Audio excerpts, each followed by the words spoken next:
Halo teman-teman, kali ini kelompok kita akan menjelaskan tentang coaching, mentoring, dan konseling.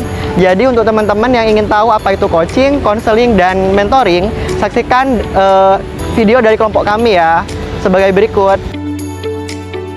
Coaching. Secara umum, coaching atau pembinaan diartikan sebagai usaha untuk memberikan pengarahan dan bimbingan guna mencapai suatu tujuan tertentu.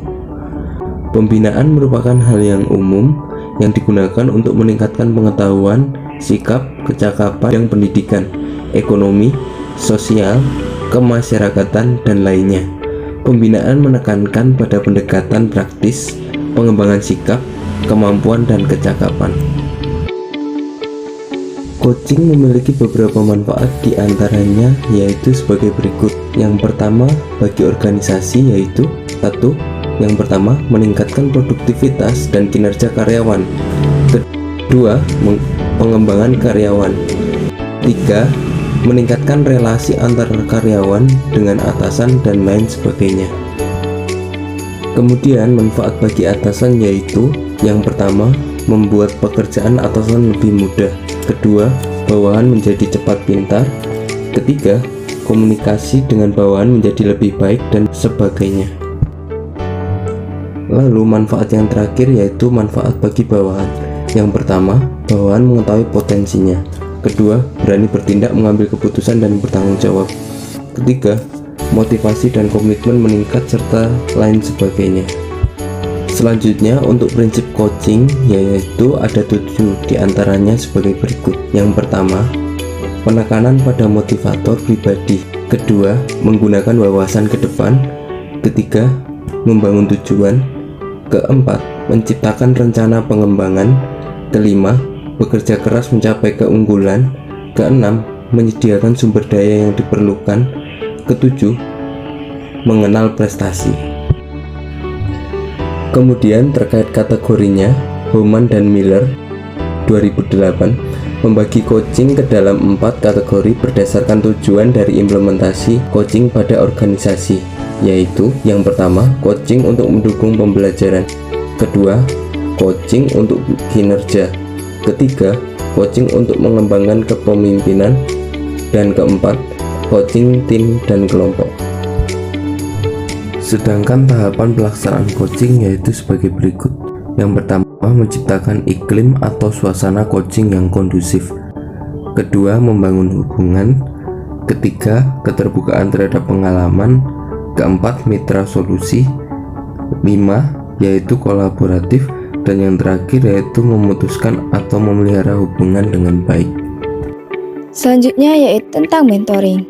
Mentoring merupakan sebagai suatu hubungan yang saling mendukung dalam berbagai dimensi, multidimensional yang didasari rasa kepercayaan dan saling menghargai untuk membantu menghadapi tantangan dan masalah dalam kehidupan sehari-hari.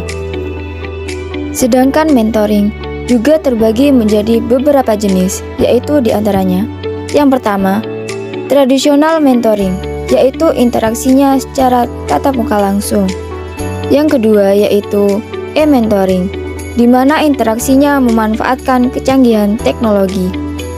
Yang ketiga, peer mentoring, yaitu mendapatkan mentor dari teman sendiri satu kelompok mentoring. Yang keempat yaitu group mentoring, di mana pada jenis ini lebih formal dan berorientasi pada organisasi. Dan yang terakhir yaitu team mentoring, yaitu dilakukan apabila terdapat beberapa keahlian yang ingin dicapai. Sedangkan pelaksanaan mentoring dilaksanakan dengan menggunakan beberapa metode, yaitu diantaranya yang pertama, accelerate learning, yaitu sistem pembelajaran yang dipercepat. Yang kedua yaitu quantum teaching, yang merupakan orkestrasi bermacam-macam interaksi dalam pembelajaran. Kemudian yang ketiga yaitu quantum learning, yang merupakan petunjuk, strategi, dan seluruh proses belajar yang dapat mempertajam pemahaman. Dan yang terakhir yaitu konseling, yang merupakan pemberian bantuan yang dilakukan oleh mentor. Kemudian mentoring juga memiliki beberapa dampak, yaitu diantaranya pertama, aspek psikologi. Mentoring berpengaruh terhadap perkembangan pola pikir seseorang. Kedua, aspek sosial. mentoring berpengaruh terhadap pola interaksi sosial seseorang. Ketiga, aspek spiritual. Mentoring dinilai cukup efektif dalam memperbaiki dan meningkatkan kecerdasan spiritual seseorang. Aspek kognitif. Dalam aspek ini, mentoring berperan sebagai sarana transfer of knowledge dari mentor kepada mentee dan masih banyak dampak lainnya. American Counseling Association mendefinisikan konseling sebagai hubungan profesional yang memberdayakan keberagaman individu, keluarga, dan kelompok untuk mencapai kesehatan mental, kesehatan badan, pendidikan, dan tujuan karir. Konseling sendiri memiliki beberapa tujuan, diantaranya yaitu sebagai berikut. Pertama, yaitu membantu seseorang individu mengembangkan diri secara optimal sesuai dengan tahap perkembangan. Kedua, yaitu membuat seseorang mengenali dirinya sendiri dengan memberi informasi kepada individu tentang dirinya dan potensinya. Ketiga, yaitu memberi kebebasan kepada individu untuk membuat keputusan sendiri serta memilih jalurnya sendiri yang dapat mengarahkannya.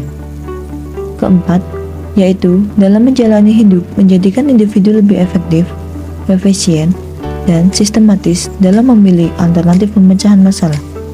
Dan yang terakhir, yaitu konseling membantu individu untuk menghapus atau menghilangkan tingkah laku maladaptif. Sedangkan dalam pelaksanaan konseling ada beberapa asas yang perlu diketahui, yaitu diantaranya yang pertama, asas kerahasiaan, kedua, asas kesukarelaan, ketiga, asas keterbukaan, keempat, asas keinginan, kelima, asas kemandirian, keenam, asas kekinian, dan yang terakhir yaitu asas keterpaduan. Praktik konseling di industri. Ada 3 metode yang dipakai dalam mengatasi permasalahan, diantaranya yaitu yang pertama, directive counseling, proses mendengarkan masalah emosional individu, membuat keputusan bersama tentang apa yang harus dilakukan. Kedua, yaitu non-directive counseling, konselor membangun suatu hubungan permisif yang mengarahkan klien untuk berbicara dengan bebas. Yang terakhir, yaitu cooperative counseling, yang merupakan kerjasama saling menguntungkan antara konselor dan karyawan.